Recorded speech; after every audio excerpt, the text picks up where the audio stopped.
you ever renovated a house or walked into a new build? There's something fresh and clean about being in a new space.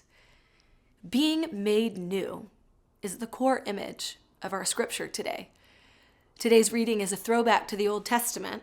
We're reading from the prophet Ezekiel 36, verses 24 through 36, and God is giving Israel a promise of being made new.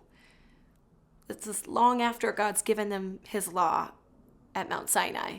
He's formed Israel into a nation, and they've just lost their way. They're not obeying, they're not doing his commandments or doing what he says, and they're just broken down, not functioning as a nation. They're being attacked from without and corruption from within. And here's what God says to them. Let me read you just a few verses from today's reading. He says, "For I will take you out of the nations. I will gather you from all the countries and bring you back into your own land. I will sprinkle clean water on you, and you will be clean. I will cleanse you from all your impurities and from all your idols." In other words, I'm going to wash away the old stuff. We're going to have a fresh start. He says, "I'll give you a new heart and put a new spirit in you. I will remove from you your heart of stone and give you a heart of flesh." This is God's desire for his people, to restore and revive and renovate their hearts. He wants to renovate Israel from the inside out. That's also his desire for us.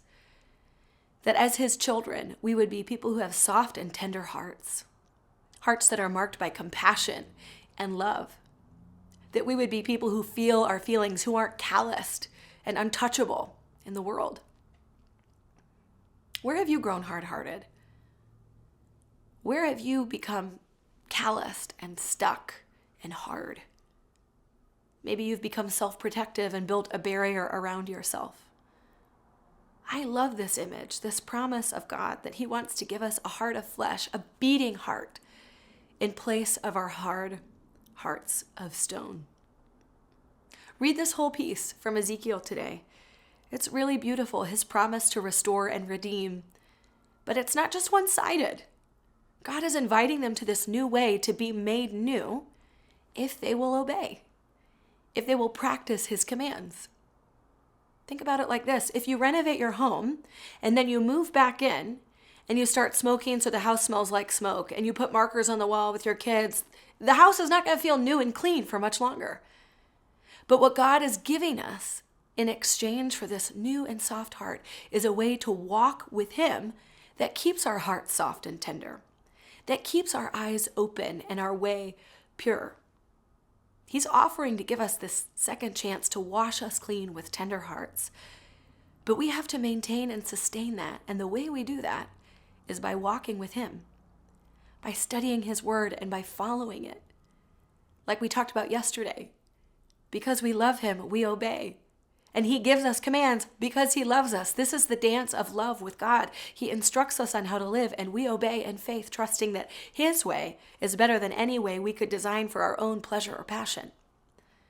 So where's your heart hard today?